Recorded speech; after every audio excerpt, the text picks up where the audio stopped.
আসসালামু আলাইকুম ওয়া রাহমাতুল্লাহ। সম্মানিত মুসলিম ভাই ও বোনেরা, আজকে আকীদা ও আমল এর দ্বিতীয় পর্বে আপনাদের সামনে উপস্থিত হয়েছি। আজকে দ্বিতীয় পর্বে আলোচনা করা হবে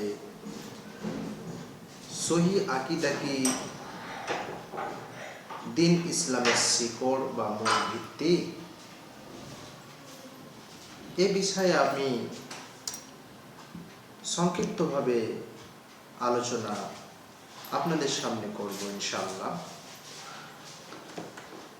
আমরা এর জবাবে এর উত্তরে বলবো জি, সহিহ আকীদা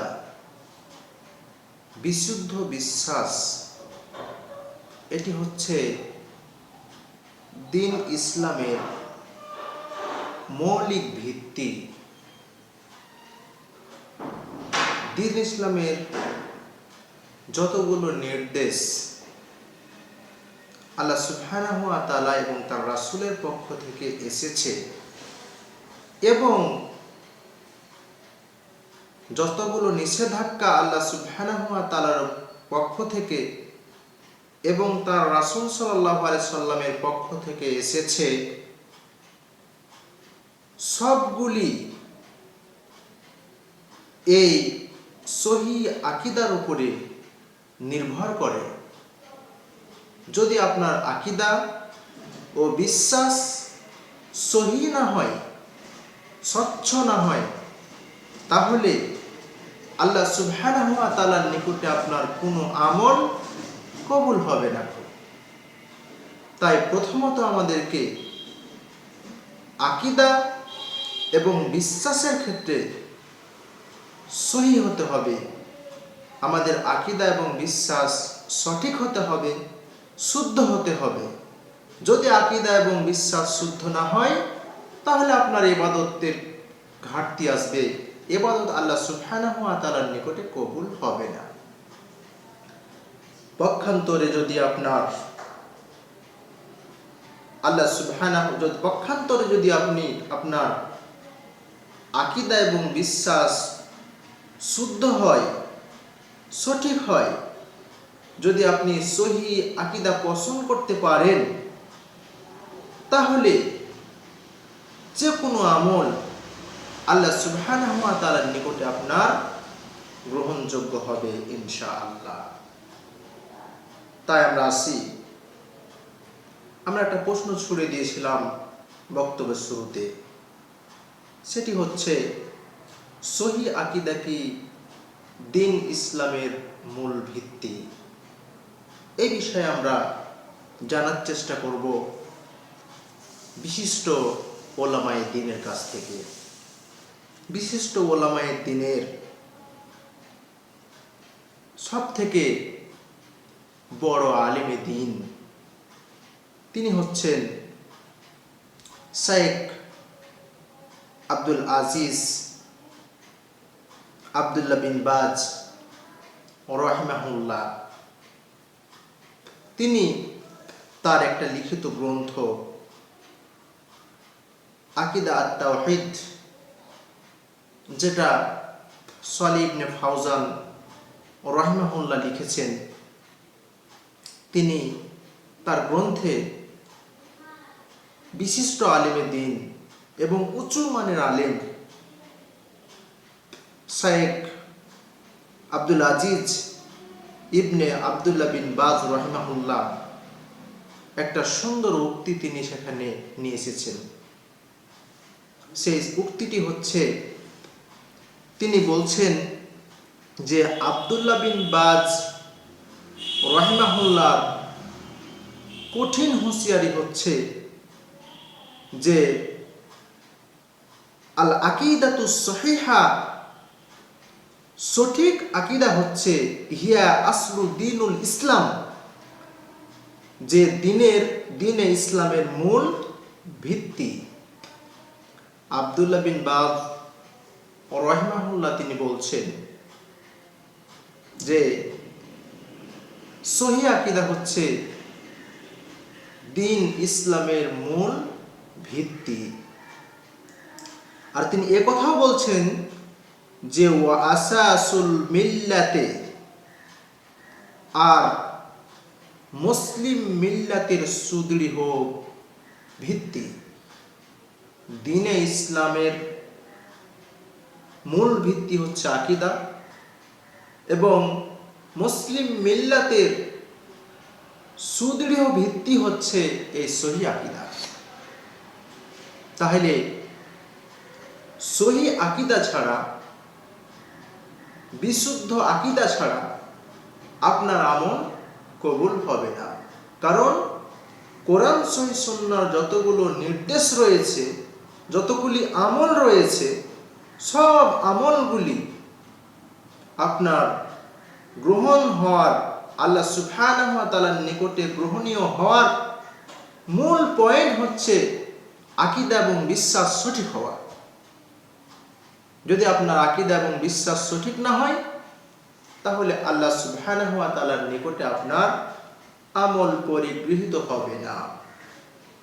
এই ব্যাপারে সালেহ ইবনে ফাওজান হাফিজাহুল্লাহ তিনার বক্তব্য হচ্ছে যে আল আকীদাতুস সহিহাতু হিয়া আসাসুল লাযিনা ইয়াকুমু আলাইহিদ দ্বীন।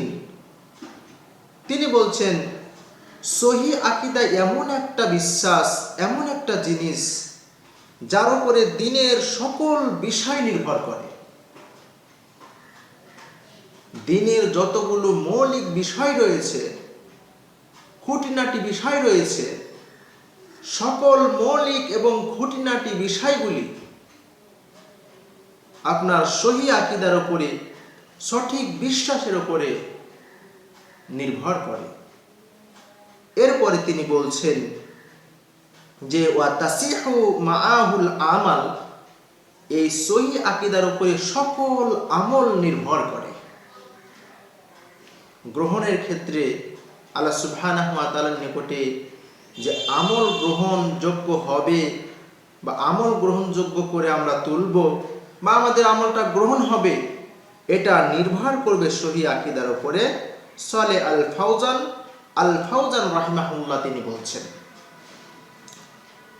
তিনি স্পষ্ট করে দিয়েছেন যে যতগুলো বিষয় রয়েছে, যতগুলি মৌলিক দিক রয়েছে ইসলামের, সব মৌলিক দিকগুলি, মৌলিক ইবাদতগুলি এবং খুঁটিনাটি ছোট খাটো সকল ইবাদতগুলি নির্ভর করে এই সহি আকীদার উপরে, স্বচ্ছ বিশ্বাসের উপরে।